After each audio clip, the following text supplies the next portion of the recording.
Niining panahon nga ang putling ebanghelyo gihagit sa mga hiwi nga pagtulunan. Kinahanglan mo barog ang mga tinunan ni Kristo sa pagpakigbisog sa paglaban sa pagtuo nga makausa ug alang sa tanang panahon gihatag sa Dios ngadto sa iyang katawhan. Maoy hinungdan nga namugna kining tulumanon ang putling ebanghelyo. 30 minutos nga pagsabwag sa tinuod nga ebanghelyo kauban ni Pastor Jeremias Hangad. Ang putling ebanghelyo tulumanon nga gihatod kaninyo sa Unidos Community Bible Fellowship sa Unidos Plaridel, Misamis Occidental. Ang putling ebanghelyo, ang putling ebanghelyo, ang putling ebanghelyo.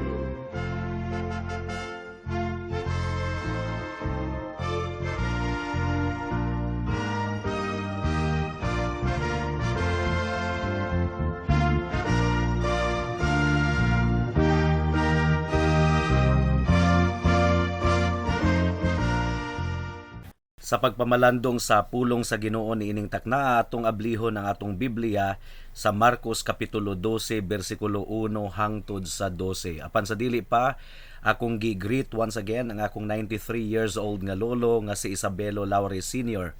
ug ang akong alma mater ang Liberation Institute nga nagsaulog sa 76th founding anniversary karong bulana.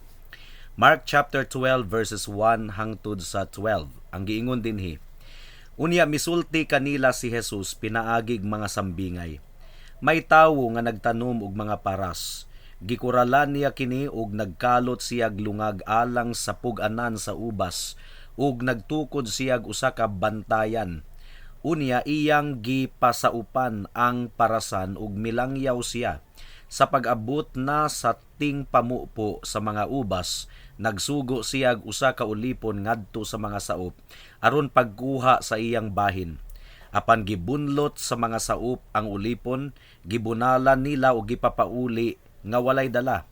Unya nagsugo na usab ang agalon og laing ulipon, apan gibunalan nila siya sa ulo ug ila pang gipakaulawan. Nagsugo pagayod ang agalon ug lain pang ulipon ug gipatay nila siya. Daghan pa ang ilang gibuhatan sa ingon, ang uban gibunalan ug ang uban gipatay. Ang wala na lamang niya ikapadala mao ang iyang pinanggang anak nga lalaki. Sa katapusan iya nagayong gipadala ang iyang anak ngadto sa mga saop. Miingon siya, tahuron gayud nila ang akong anak. Apan nag-ingnanay ang mga saop, kini mao ang manununod sa atong agalon. Tana, ato siyang patyon aron maato na ang parasan. Busa ilang gidakop ang anak ug gipatay ug gitambog nila ang iyang lawas ngadto sa gawas sa parasan. Unya nangutana si Jesus, karon unsa may buhaton sa tag-iya sa parasan? Adtuon gayud niya ug pamatyon ang mga saop ug pasaupan niya glain ang iyang parasan. Wala ba kamo makabasa niining bahina sa kasulatan? Ang bato nga gisalikway sa mga magtutukod kay walay kapuslanan, nahimo hinuong labing mahinungdanong bato. Buhat kini sa Ginoo ug kahibulungan gayud kini. Buot untang dakpon sa mga pangulo sa mga Hudiyo si Jesus, kay nakasabot man sila nga sila ang giigo sa sambingay. Apan nahadlok sila sa mga tawo, busa mibiya sila kaniya ug nanglakaw. May the Lord bless the proclamation of His word today. Sa balaang kasulatan, mga kaigsuunan, adunay daghang mga kamatuuran nga kinahanglang kupta nato og dungan aron dili kita mamiligro sa pagbaliko niini. Sa pagsabot niini nga wala sa insaktong balanse. For example, masabtan nato og duro ang kamatuuran ug ang kaaniyag sa langit kun ato usab nga masabtan ang pagkamakalilisang sa impyerno. Kinahanglang ibalanse gayud kini sa pagtan-aw. Makita nato ang kaluoy sa Dios sa mas labing kahibulungan gayud kung ato kining itandi sa kabagsik sa paghukom niya. Mas mahimong higugmaon og dayigo nato ang grasya sa Dios kung ato kining itandi sa iyang tunglo. Ang importansya sa pagkupot nato og dungan sa pipila ka mga butang mahinungdanon gayud kaayo kung atong pagahisgutan ang duha ka importante nga mga gutlo sa kinabuhi ni Hesukristo. Unsa man kini mga kahigalaan? ang iyang pagkatawo ug ang iyang kamatayon didto sa cross. Kinahanglan nga atong tan-awon ang Pasko kauban sa adlaw sa pagkabanhaw. Dili mahimong tan-awon nato ang Bethlehem nga bulag sa Jerusalem. Ang gihigdaan ni Jesus nga pasungan sa baka, kinahanglang idungan nato og tan-aw sa katandi niini nga panghitabo nga mao ang nagkadugo nga kamatayon niya didto sa cross sa Kalbaryo. So sa atong teksto niining taknaa mga kahigalaan, gisaysay ni Kristo ang usa ka sambingay nga gibansagan og ang sambingay sa dautan nga mga saop.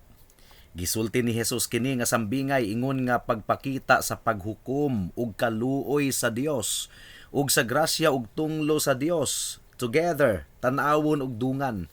Ang kahulugan niini nga sambingay tataw gayud kaayo. Gipadala sa Dios ang iyang anak ug ato siyang gipatay. Adunay pagpatay sa parasan ug nasayod kita kun kinsa ang gabuhat sa krimen. Sumala sa atong nakatunan ni adtong miaging mga semana, maupay pagsulod ni Jesus sa Jerusalem ug gitagbo siya sa mga pagdayig, pagsinggit ug pakpak sa mga tawo. Pagkahuman sa duha ka adlaw, nasuko kaniya ang mga pangulo sa relihiyong Judaismo, gumikan kay iyang gihinluan ang templo, ug mas misamot pa ang tensyon ug panagbangi tungod kay gipakaulawan niya ang mga pari ug Saduseyo mahitungod sa tinubdan sa awtoridad sa buluhaton ni Juan Bautista ug sa buluhaton ni Jesus mismo. Ug niining taknaa iya pagayong pasilaubon ug samot ang ilang pagdumot pinaagi sa usa ka sambingay nga mag-expose sa ilang daotang kasing-kasing ug ang ilang dautan nga tuyo sa pagpatay kaniya. Kining sambingay nga giistorya ni Jesus mga kahigalaan usa kini ka sambingay nga puno kaayo sa simbolismo ug tataw gayud kaayo kung kinsay giigo ni Jesus sa maong sambingay. Gigamit ni Jesus ang familiar kaayo nga bersikulo sa daang tugon, ang Isaias kapitulo 5 bersikulo 1 hangtod sa 7 nga naghisgot mahitungod sa parasan sa Dios. So kung ang simbolismo mo'y atong tan-awon, ang tawo nga nagtanom sa parasan simbolo kadto sa Dios Amahan. Ang parasan mga kahigalaan mao kadto ang Israel ug ang mga saop mao kadto ang mga relihiyoso nga mga pangulo sa Israel. Ang mga sulugoon katong gipangulata ug gipatay nagsimbolo kadto sa mga matinud-anon nga mga propeta. Ug ang minahal nga anak si Jesus ang gisimbolo ni adto. So niini nga konteksto ug background, unsa may mga espirituhanon nga kamatuoran nga musidlak niini nga sambingay alang sa atong espirituhanon nga pagpamalandong. Adunay tulo ka bahin ang atong pagpamalandong. Una, ang pagkamapailubon sa Dios. Ikaduha, ang kadungganan sa anak. Ug ikatulo, ang paghukom sa Dios. May the Lord bless the meditation of His Word at this moment. Mudangat na kita sa unang punto, ang pagkamapailubon sa Dios. Dili gayud masukod ang pagkamapailubon sa Dios, mga kahigalaan. Bisan pag ang mga makasasala kanunay nagabalibad sa iyang pagkabuot kanila. Sa sumbingay ni Jesus, pwede biya unta nga gipatay dayon sa tag-iya sa yuta ang mga saop sa ilang pagpatay sa unang sulugoon nga iyang gipadala kanila. Pero wala gibuhat kana sa tag-iya sa yuta dayon. Nagpadala pa siya og ikaduha nga sulugoon, ikatulo nga sulugoon ug daghan pang mga sulugoon hangtod nga iyang gipadala ang iyang gihigugmang anak. Nagasimbolo kini sa atong buhi nga Dios mga kaigsuonan. Dili reaksyon sa Ginoo dayon ang pagsilot. Nagpailob pa ang Ginoo mga kaigsuonan. Pila na ba kahigayon nga nagpakasala kita sukad pa sa atong pagkabata hangtod karon, pero nganong buhi pa man gihapon kita hangtod karon. Gumikan kay ang atong Dios puno sa pailob, puno sa pasensya mga kaigsuonan. Dili niya reaksyon nga muhukom dayon, pero warning mga kaigsuonan. Ang pasensya sa Ginoo, ang pagpailob sa Dios, dili kini hangtod sa kahangturan. Moabot gayud ang punto nga putlon sa Ginoo ang iyang pailob sa adlaw sa atong kamatayon ug sa adlaw sa paghukom. Ang giingon sa Biblia, as it is appointed for man to die once and after that to face judgment. Pagkahuman sa atong kamatayon, wala nay kahigayunan pa mga kahigalaan nga maghinulsol ang tawo. Grabe kaayo ang pagpailob sa Dios. Ang giingon sa 2 Peter chapter 3 verse 9. Siya nagpailob kaninyo kay dili siya buot nga may usa nga malaglag, kundili nga ang tanan maghinulsol ug mubiya sa ilang mga sala. So you see, nagpailob ang Dios, pero usbon ko, ang pagpailob sa Dios dili kini hangtod sa kahangturan, mga kahigalaan. Now, sa sumbingay ni Jesus, ang tag-iya sa yuta nakigsabot sa mga saop nga iya untang gilauman nga kasaligan nga mga muatiman sa iyang parasan. Ilang pagaugmaron ang parasan, makabenepisyo gikan sa abot niini ug muhatag og bahin kaniya ingon nga tag-iya sa yuta. Apan nagdumili sila sa pagtuman sa maong kasabutan. Sa verse 2 hangtod sa 3, miabot ang ting-ani ug nagsugo ang tag-iya sa iyang sulugoon aron maningil sa iyang katungod. Apan gibunog nila ang maong sulugoon ug gipalayas nga walay bitbit. Sa bersikulo 4, nagsugo siya og lain pang sulugoon ug mas grabe pa hinuon ang ilang gibuhat sa ikaduhang sulugoon. Gibunala nila siya sa ulo ug gipakaulawan og duro. Ang mapailubon nga tag-iya sa yuta nagsugo pagayod og ikatulo nga sulugoon. Apan mi grabe hinuon ang gibuhat sa mga saop. Gipatay nila kini ug mauusab ang ilang gibuhat sa uban pa nga mga sulugoon sunod kaniya. Ang mga matinud-anon nga sulugoon, mga kahigalaan, nagrepresentar sa mga matinud-anon nga mga propeta nga gipadala sa Ginoo sa nasod sa Israel. Gipahinumduman kita sa Hebrews chapter 1 verse 1 nga nag-ingon, sa karaang panahon ang Dios sa makadaghan ug sa nagkalain-laing paagi misulti sa atong mga katigulangan pinaagi sa mga propeta. So ingon ana ka faithful ang atong Ginoo ka mapailubon, nagpadala siya og daghan kaayong mga propeta. Pwede ba ya unta nga iyang silutan ang Israel gumikan sa kagahi ug ulo niini? Pero ang Dios nagpailob. Ug atong tan-awon sa Hebrews chapter 11 verse 35 hangtod sa 38 ang giingon dinhi. Ang uban gisakit hangtod sa kamatayon, apan midumili sila sa pagdawat sa kagawasan aron banhawon ngadto sa mas maayo pang kinabuhi. May gibugal-bugalan o gilatos, ang uban gigapos o gibanlod sa bilangguan, gibato sila, gitunga pagabas o gipatay pinaagi sa espada. Naglakaw-lakaw sila nga nagbistig panit sa karniro o kanding. Kabus sila, gilutos o gidaog-daog. Dili angay ang kalibutan alang kanila. Naglatagaw sila sa mga kamingawan ug mga kabungturan, sama sa mga layas. Nagpuyo sila sa mga langob ug mga lungib. Mo kini nahitabo sa mga propeta, gilutos sa nasod sa Israel, mga kaigsuunan. Unsa may nahitabo ni Jeremias, gibunog nila si Jeremias o gihulog sa atabay. Unsay nahitabo ni Isaias, gisulod sa tunga sa troso o gigabas ang maong troso, apil si Isaias. Si propeta Zacarias usab, gibato hangtod nga namatay didto sa sulod sa templo mismo. Mo kini gidescribe ni Nehemiah sa Nehemiah chapter 9 verse 26. Ang giingon dinhi, apan misupil sila og wala mutuman kanimo. Gisalikway nila ang imong balaod, gipamatay nila ang imong mga propeta nga nag-awhag kanila sa pagbalik kanimo ug gipasipalahan kahinuon nila pag-ayo. Og niining panghitabua, bag-uhan palang gayud kaayo ni adtong tungura, gipunggutan nila og liog si Juan Bautista. Si Jesus mismo, mga kahigalaan, nagpakita niini nga kamatuoran sa Matthew chapter 23 sa iyang wali batok sa mga iskriba ug mga pariseyo. Particularly ang nahasulat sa verse 34 hangtod sa 35. Ang giingon dinhi, busa sultihan ko kamo, padad-an ko kamo mga propeta ug mga maalamon ug mga magtutudlo. Patyon ninyo ang pipila kanila ug ilansang sa krus ang uban.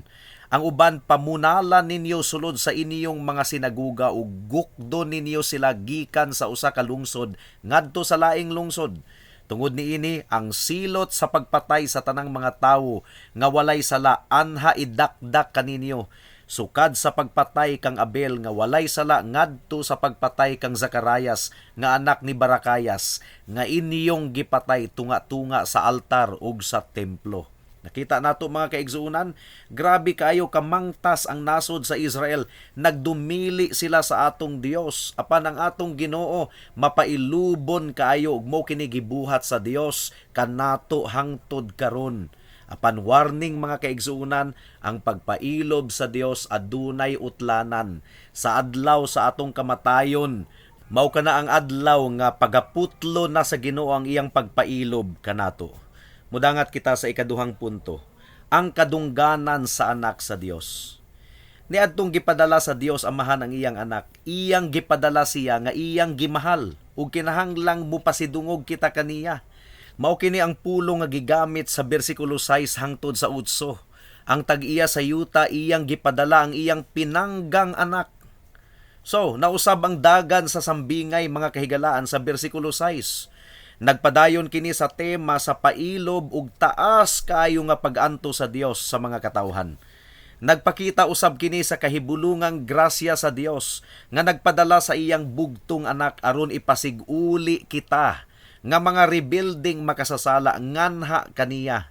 Ug mo kini ang gitudlo kanato sa Roma kapitulo 3 bersikulo 9 hangtod sa 20. Taas kayo ni nga bersikulo so dili na lang nato basahon. Pero kung atong isuma total kini nga mga bersikulo mga kaigsuunan, nagpakita kini nga wala kita nangita sa Dios, dili ta ganahan sa Dios. Wala kitay gibuhat nga matarong atubangan sa Dios. Aduna kitay mga dila nga limbungan ug puno sa tunglo ug pagdumot. Ang atong mga tiil abtik kaayo nga mupaagas og dugo. Wala kita masayod sa dalan padulong sa kalinaw ug wala kitay kahadlok sa Dios sa atong mga mata. So, sa sambingay sa atong Ginoong Hesukristo, klaro kaayo nga naghisgot si Jesus niining taknaa mahitungod sa mga relihiyosong mga leader sa Israel. Sila ang giigo ni Kristo. Apan ang kamatuuran mga kaigsuunan, naghisgot usab kini kanato kita sa atong kapanahunan karon. Sumala pa sa gipasabot sa manunulat nga si Kent Hughes, ang tanang mga katawhan mao ang naa sa hunahuna ni Kristo niadtong iyang gibatbat kini nga sambingay. Gipadala sa Dios Amahan ang iyang anak isip buhat sa iyang grasya, sumala sa gipakita sa bersikulo 6. Ang tag-iya sa yuta nahimong sama sa Amahan. Sa katapusang sulay niya nga madawat niya gikan sa mga saop ang iyang katungod, iyang gisugo ang iyang minahal nga anak. Nagtuo siya nga ilang tahuron ang iyang anak. Karon, kining giingon ni Jesus nga minahal nga anak, puno kaayo kini sa biblical ug theological nga kahulugan mga kahigalaan.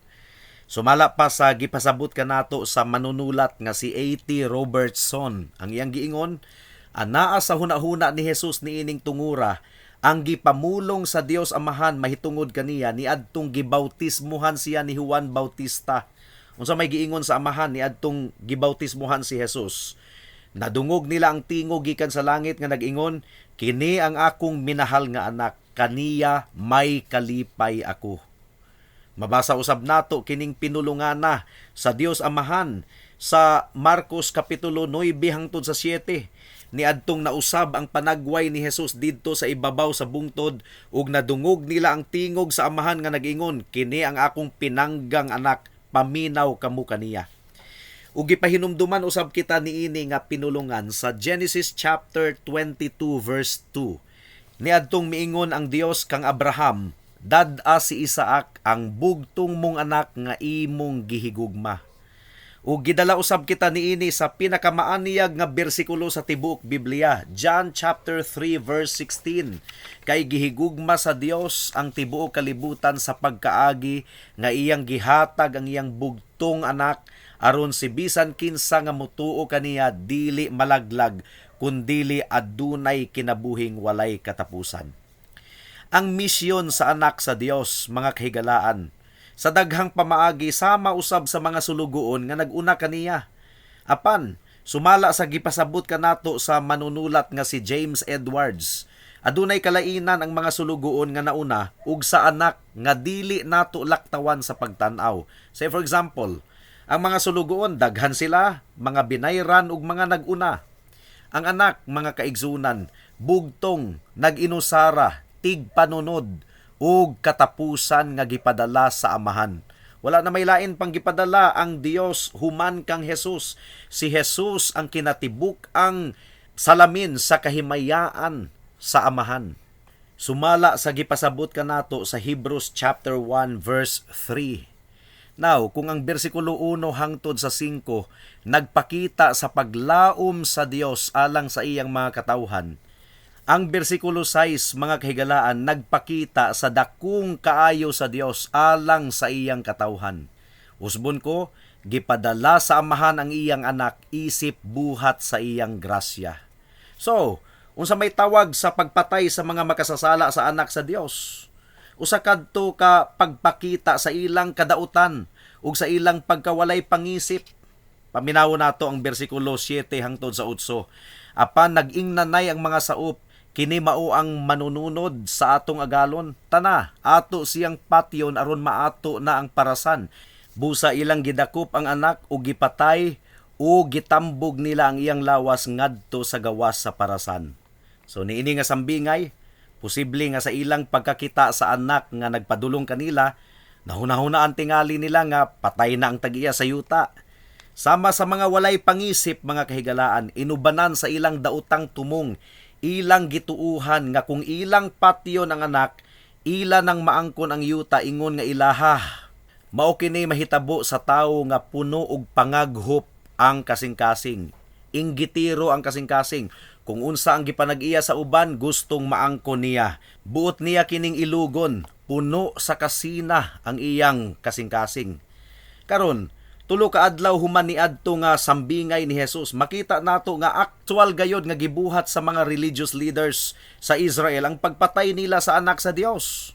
Sa sambingay ni Jesus, gitambog sa mga saop ang lawas sa anak ngadto sa gawas sa parasan. Ug maugayod kini ang gibuhat sa mga Israelita kang Jesus. Niadtong ila siyang gilansang didto sa gawas sa Jerusalem, didto sa Kalbaryo. Ila siyang gipatay ug nagdumili sila nga hatagan siya og tarong nga lubnganan. Sa pagpadala sa Dios sa iyang anak, gipakita niya ang iyang dakong gugma. Apan sa pagpatay nila kang Jesus, gipakita sa Dios nga ang iyang grasya puno gayod kaayo sa sakripisyo. Ang giingon sa John chapter 1 verse 11, mianhi siya sa iyang mga katawhan, apan ang iyang mga katawhan wala mudawat kaniya. Apan nasayod kita nga ang pagsalikway sa anak, pagsalikway usab sa amahan nga nagsugo kaniya ug kini musangpot sa paghukom sa Dios. Mao kini ang ikatulong punto, ang paghukom sa Dios. Bisan pag nagtuo ang mga tawo nga malikayan nila ang paghukom sa Dios, mudangat gayud kini sa katapusang adlaw. Mao kini nahitabo sa sumbingay, ang tag-iya sa yuta mipahamtang sa iyang paghukom sa mga dautan nga mga saop. Ang giingon sa Roma kapitulo 11 bersikulo 22 mga kahigalaan, makita nato dinhi ang pagkamaluluyon ug pagka-istrikto sa Dios. Adunay kaluoy ang Dios, apan aduna siya'y hustisya, muhukom siya sa katapusang adlaw. Ang pagtamihid ug pagsalikway sa anak nagadani sa tunglo sa Dios sa imong kinabuhi higala. Dili pildido ang Ginoo ug nagtakda siya og adlaw sa pagpanimalos sa iyang kadungganan nga gisalikway ug gibalibaran sa mga katawhan. Busa higala, ang atong tubag sa anak sa Dios mao ang mo-decide sa atong eternal nga kaugmaon. Kung atong isalikway si Jesus, kung ato siyang balibaran, balibaran usab niya kita sa adlaw sa paghukom. So sa atong teksto, gihatag usab ni Jesus ang tubag sa iyang sambingay. Tubag nga mapugos gayod pag-uyon ang mga religious leaders. O pinaagi niini, ilang gihukman ang ilang kaugalingon. Apan kini nga sambingay mga kahigalaan, nagahukom usab kanato. Ang tag-iya, ang Dios muabot ug iyang pukanon ang tanang nagsalikway sa iyang anak nga si Hesukristo. Well, historically, nasinatian sa nasod sa Israel ang paghukom sa Dios ni adtong AD 70. Napukan ang Jerusalem ug nagunob ang tibuok nasod, gumikan kadto sa ilang pagsalikway kang Hesus. Karon ang susamang paghukom napahamtang usab sa tanang misalikway kang Hesus. Ang giingon sa Hebrews chapter 10 verse 29. Karon unsa may angay nga buhaton ngadto sa tawo nga nagtamay sa anak sa Dios ug nag-isip nga walay bili ang dugo sa kasabutan nga naghinlo kaniya. Ug unsa may mahitabo sa magbugal-bugal sa espiritu nga naghatag og grasya, sigurado gayod nga mas bugat ang silot nga ipahamtang kaniya. Well, tinuod gayod kini mga kahigalaan. Makalilisang gayod ang pagkahulog ngadto sa kamot sa buhi nga Dios. Hebrews chapter 10 verse 31. So, ilang gisalikway si Jesus. Apan sa ilang pagsalikway sa anak sa Dios, misangpot hinuon kini sa baliktad nga resulta. Matod pa sa bersikulo 10 hangtod sa 12, wala ba kamo makabasa niining bahina sa kasulatan? Ang bato nga gisalikway sa mga magtutukod kay walay kapuslanan, nahimo hinuong labing mahinungdanong bato. Buhat kini sa Ginoo ug kahibulungan gayud kini. But untang dakpon sa mga pangulo sa mga Hudiyo si Jesus kay nakasabot man sila nga sila ang giigo sa sambingay apan nahadlok sila sa mga tawo, busa mibiya sila kaniya ug nang lakaw. Gikutlo ni Jesus ang Salmo 118 verse 22 ug 23 mga kahigalaan. Ug tataw gayud kaayo nga messianic psalm kini mga kaigsuonan. Nasayod si Jesus kung kinsa siya ug nganong mianhi siya sa kalibutan. Ang sambingay ug ang pagpasabot ni Jesus niini mao ang nagpahimong tataw niini. Ang bato nga gisalikway apan mahimong inila simbolo kini sa Mesiyas. Ilang gisalikway si Jesus ug gibalibag ingon nga walay hinungdan apan gibaliktad sa Dios ang tanang panghitabo tungod kay ang bato nga si Jesus nga ilang gisalikway nahimo hinuong batong patukuranan sa atong kaluwasan. So, murag trahedya ang nahitabo sa kamatayon ni Jesus mga kahigalaan. Apan gigamit kadto sa Dios Amahan alang sa mas dakong katuyuan, alang sa kaluwasan sa mga makasasala. Apan subo nga pamalandungon, ang mga religious leaders nagpabiling buta mahitungod niini. Sa katapusang bahin human mabatbat ni Jesus ang iyang sumbingay, sa pagkamatikod sa mga religious leaders nga ang sambingay batok di ay kanila, naningkamot sila nga dakpon siya. Uban sa dautan nila nga mga litag ilang gipatay ang anak sa Dios 3 days after that. Sama sa mga demonyo nga nakailaunta kang Jesus, sumala sa nasulat sa chapter 1 verse 24. Kining mga Pariseo ug mga Saduceo ug mga religious leaders mibalibad gihapon sa pagpasakop sa pagka-Dios ni Jesus ug milampo sila sa ilang daotang tinguha sa pagpatay kaniya. Matud pa ni John Calvin mga kahigalaan, bisan pag magkahiusa ang tanan bato kang Jesus, magmadaugon gihapon siya bato kanila ug masaksihan nato kini sa kinatibuk-an sa adlaw sa paghukom. So, warning kini mga kaigsuunan. Gumingon ka nga sa tibuok nimong kinabuhi, gisalikway nimo ang Dios, wala kay panahon alang sa Dios, usbon ko dili pildido ang atong Ginoo. Adunay adlaw sa paghukom. Magmadaugon gayod ang Dios, bisan pag sa atong pamati mapildi siya. Gipamatud-an kini sa lubnganan ni Jesus nga hangtod karon wala nay sulod. Ug pamatud-an gayod niya kini sa adlaw sa iyang paghukom. Busa higala, imbis nga magdumili ka kang Jesus, surrender kaniya. Ang kuna nga ikaw makasasala ug dili ikaw makaluwas sa imong kaugalingon. Paghinulsol sa imong sala ug tuuhi nga ang dugo ni Kristo ug ang iyang pagkamatarong igo na aron sa pagtabon sa tanan nimong mga sala ug ang iyang pagkamatarong mao ang isulob niya kanimo aron ikaw madawat sa Dios Amahan. Now, buhata kini karon dayon kay basin ug ugma ulahin na ang tanan. Magampo kita. Salamat o Dios sa mensahe nimo nga nabatbat niining taknaa among gipangayo ang bunga niini. In Jesus' name we pray. Amen. Raise the banner in the breeze, o'er Calamba, home of bliss. Bear our burdens with a smile, cast our fears and tears a while. study and toil with sacrifice. Though our lives may be the price, crush ignorance to the dust. Let forever freedom last. The liberation boys, fighting for the four freedoms. The liberation girls are the pride of our nation. We study with the light, every darkness will be bright. We are waging a war, liberation our guiding star. Alang sa dugang nga mga pangutana, mahimong mo text kang Pastor Jeremias hangad sa 0935 744 3030.